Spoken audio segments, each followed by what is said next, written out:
Hello বন্ধুরা, আজকে আমরা দেখব কিভাবে ইএমআইএস এ নিউ এমপিও আবেদন করা যায়। তো একটি নতুন এমপিওর আবেদন শুরু থেকে শেষ পর্যন্ত কিভাবে করা হয় সেটা আজকে আমরা দেখব। প্রথমে আমি একটা ব্রাউজার ওপেন করব।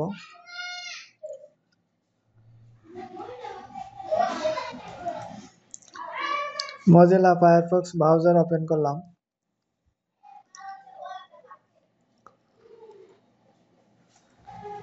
এবার আমি সার্চ বারে এখানে লিখব www.emis.gov.bd।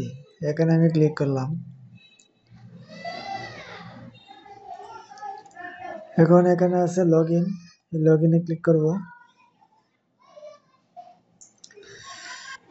লগইনে ক্লিক করার পরে এখানে ইউজার আইডি এবং এখানে পাসওয়ার্ড দিয়ে সাইন ইন করতে হবে। তো যার যার প্রতিষ্ঠানের ইন নম্বর এবং পাসওয়ার্ড। তো ইন নম্বরের আগে এমপিও_ এবং প্রতিষ্ঠানের ইন নম্বর দিতে হবে ইউজার আইডির জায়গায়, এবং পাসওয়ার্ডের জায়গায় পাসওয়ার্ড দিতে হবে, দিয়ে সাইন ইন করব। তারপর এরকম একটা পেজ ওপেন হবে। তখন এখানে আছে এমপিওতে আমি ক্লিক করব। এমপিওতে ক্লিক করার পরে এরকম একটা পেজ ওপেন হবে। তখন এখানে আছে নিউ এমপিও।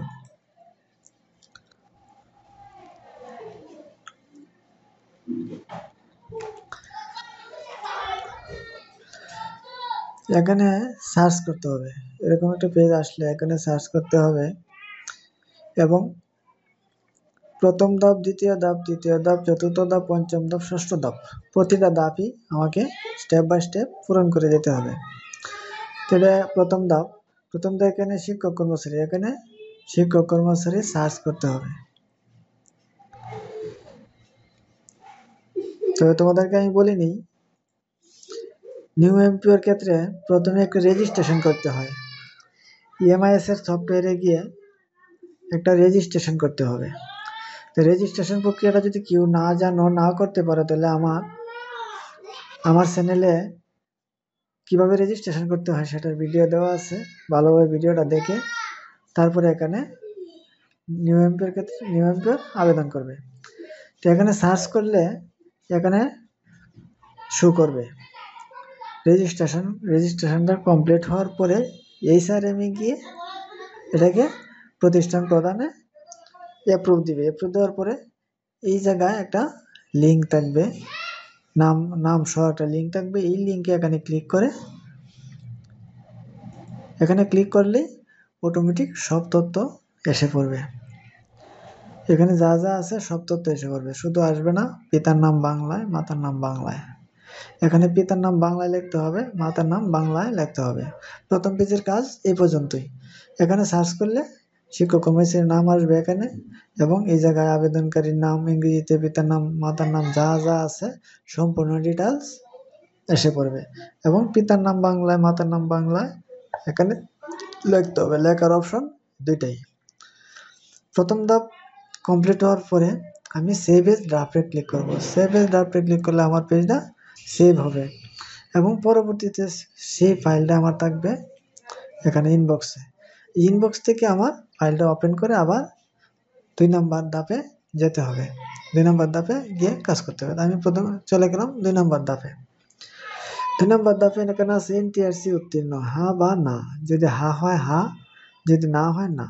যদি হ্যাঁ হয় তাহলে এখানে এনটিআরসি এর সাক্ষাৎকারের তারিখ দিতে হবে, রোল নম্বর দিতে হবে, পাশের বছর দিতে হবে, ব্যাচ নম্বর দিতে হবে, বিষয় দিতে হবে, পদবি দিতে হবে। তারপরে এখানে আছে শিক্ষাগত যোগ্যতা, এখানে ক্লিক করতে হবে। এখানে ক্লিক করে এখানে এসএসসি ক্লিক করতে হবে। সেম এইচএসসি, ডিগ্রি, তারপরে মাস্টার, যা শিক্ষাগত যোগ্যতা আছে সবগুলো একা পূরণ করতে হবে। এখন এসএসসির ক্ষেত্রে রোল নম্বর দিতে হবে, সেশন দিতে হবে, পাশের বছর দিতে হবে, বোর্ড বিশ্ববিদ্যালয় দিতে হবে, ফল প্রকাশের তারিখ দিতে হবে, গ্রুপ দিতে হবে, ফলাফলের ধরন দিতে হবে, বিভাগ দিতে হবে, প্রাপ্ত নম্বর অথবা সিজিপিএ দিতে হবে। যদি ডিভিশন হয় তাহলে প্রাপ্ত নম্বর, আর যদি গ্রেডিং সিস্টেম হয় তাহলে সিজিপিএ কত সেটা দিতে হবে। দেওয়ার পরে যোগ করতে হবে, এখানে যোগ করুন, এখানে যোগ করুন দিতে হবে। সেম আবার এখানে ক্লিক করে আরেকটা অপশন আনলে এইচএসসি, সেম ভাবে এগুলা স্টেপ বাই স্টেপ পূরণ করতে হবে। প্রতিবারই যোগ করে শিক্ষাগত যোগ্যতাটা সম্পূর্ণটা ফিল আপ করতে হবে। 2 নম্বর পেজ শেষ হওয়ার পরে আমি আবার সেভ এজ ড্রাফটে ক্লিক করব, তারপরে ফাইলটা আবার ইনবক্স থেকে ওপেন করব। ওপেন করে আমি চলে যাব তৃতীয় ধাপে। তৃতীয় ধাপে এখানে আছে প্রত্যাশিত পদবি আছে, সহকারী শিক্ষক, নিরাপত্তা কর্মী, পরিচ্ছন্নতা কর্মী, কর্মচারীর ক্ষেত্রে যদি শিক্ষক হয় তার সহকারী শিক্ষক এখানে দিয়ে তারপরে পদবি স্ট্যাটাস দিতে হবে, রেগুলার হলে রেগুলারই সাধারণত। তারপর প্রত্যাশিত বিষয়, কোন বিষয়ে নিয়োগ নিচ্ছে সেই বিষয় দিতে হবে, এখানে সিলেক্ট করতে হবে। তারপরে আছে প্রত্যাশিত গ্রেড কত, 11, 12, 10 যার যে গ্রেড আছে সেই গ্রেড দিবে। প্রত্যাশিত গ্রেডের ধাপ দিতে হবে এখানে।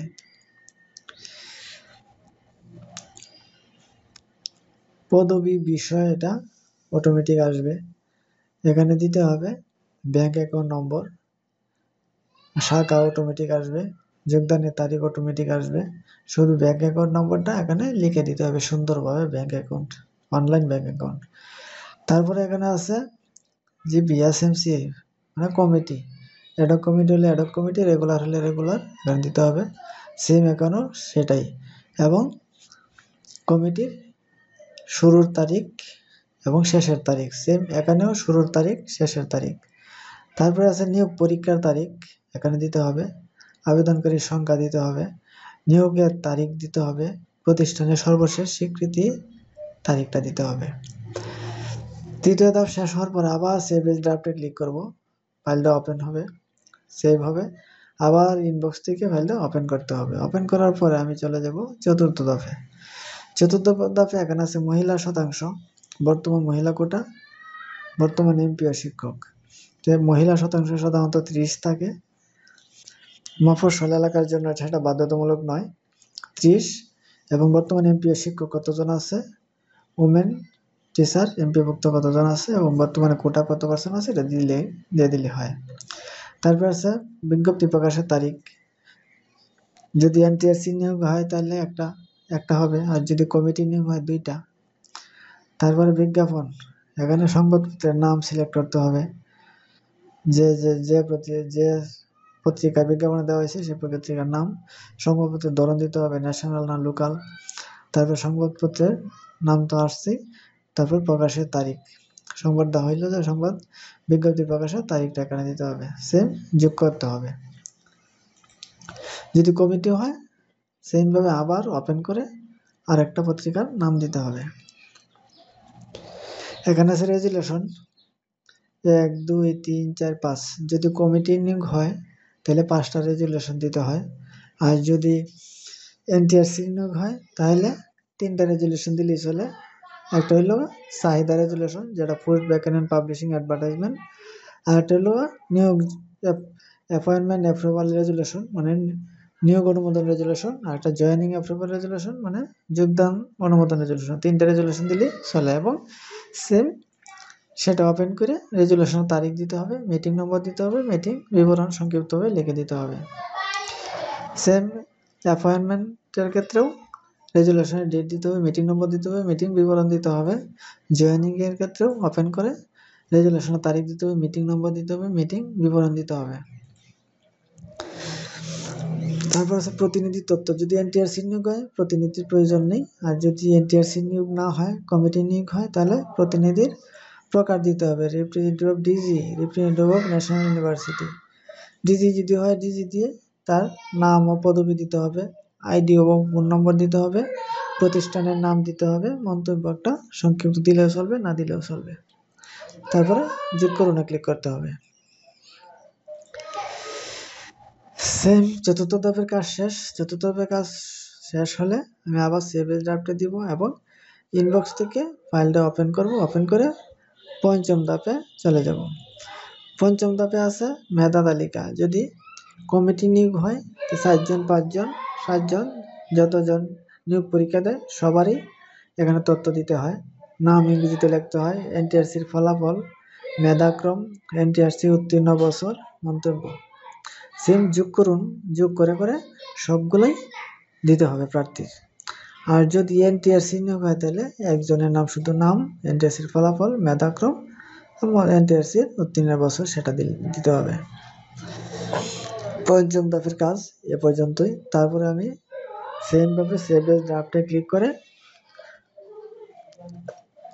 আবার ইনবক্স থেকে ফাইলটা ওপেন করবো, করে ষষ্ঠ ধাপে চলে যাব। ষষ্ঠ ধাপে আছে অ্যাটাচমেন্ট। প্রথমে দিতে হবে institute head forwarding. Institute head forwarding সেখানে দিতে হবে। Filled up applicants information form দিতে হবে। একাডেমি সার্টিফিকেট এসএসসি দিতে হবে, একাডেমি সার্টিফিকেট এইচএসসি দিতে হবে, একাডেমি সার্টিফিকেট বিএ দিতে হবে, এমএ দিতে হবে, একাডেমি সার্টিফিকেট আদার্স যদি থাকে, যদি না থাকে তাহলে প্রযোজ্য না দিলেই চলবে। বিএড সার্টিফিকেট দিতে হবে, এনটিআরসি সার্টিফিকেট দিতে হবে, মার্কশিট অফ ব্যাচেলর ডিগ্রি সেটা দিতে হবে, অ্যাপয়েন্টমেন্ট লেটার দিতে হবে, জয়েনিং লেটার দিতে হবে, bank slip, bank account slip certificate দিতে হবে, number of student of related subject দিতে হবে, লাইব্রেরি পার্টিকুলার দিতে হবে, ল্যাবরেটরি পার্টিকুলার দিতে হবে, টিচার স্টাফ স্টেটমেন্ট দিতে হবে, রেজিগনেশন বা ক্লিয়ারেন্স পদ শূন্য প্রত্যয়ন দিতে হবে, নন রয়্যাল ব্যাংক সার্টিফিকেট দিতে হবে, লাস্ট রিকোয়েজিশন অফ ইনস্টিটিউট দিতে হবে, approval letter of present SMC সেটা দিতে হবে, লোকেশন সার্টিফিকেট দিতে হবে, রেজুলেশন দিতে হবে 5টা। আর যদি এনটিআরসি নিয়োগ হয় তাহলে 3টা রেজুলেশন, অরিজিনাল নিউজ পেপার অথবা অ্যাডভার্টাইজমেন্ট বিজ্ঞপ্তিটা দিতে হবে, ফার্স্ট এমপিও কপি দিতে হবে institute, last MPO copy institute, original requirement result sheet যদি এনটিআরসি হয় তাহলে রেজাল্ট শিটটা দিতে হবে, আর যদি কমিটির হয় কমিটির একটা রেজাল্ট শিট আছে সেটা এখানে দিতে হবে। রিকমেন্ডেশন লেটার, এনটিআরসির ক্ষেত্রে রিকমেন্ডেশন লেটার দিতে হবে, কমিটির ক্ষেত্রে এটা প্রযোজ্য নয়। অ্যাপ্রুভাল লেটার দিতে হবে, অ্যাপ্রুভাল লেটার এসএমসি মানে কমিটির কাগজ। তারপর সাবজেক্ট অ্যাপ্রুভাল, সেকশন ওপেনিং যদি তাকে দিবে, না হলে প্রযোজ্য নয়। ক্লাস ওয়াইজ স্টুডেন্ট ইনফরমেশন দিতে হবে, রিপ্রেজেন্টেটিভ অফ ডিজি সেটার প্রয়োজন নেই, আদার ডকুমেন্ট যদি তাকে দিবে, না থাকলে প্রযোজ্য নয়। উপজেলা ডিস্ট্রিক্ট জোনাল কমিটি সেটাও যদি তাকে দিবে, না থাকলে প্রযোজ্য নয়। এই পর্যন্তই অ্যাটাচমেন্ট।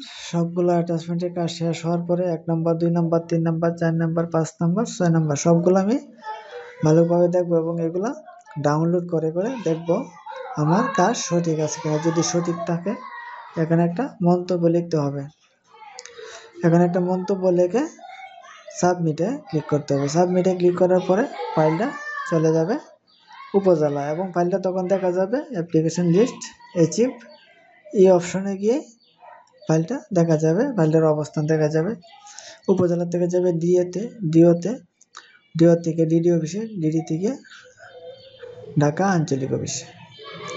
এ পর্যন্ত আমার কাজ। আজকে তোমাদেরকে দেখালাম কিভাবে একটা নতুন এমপিওর আবেদন করতে হয়।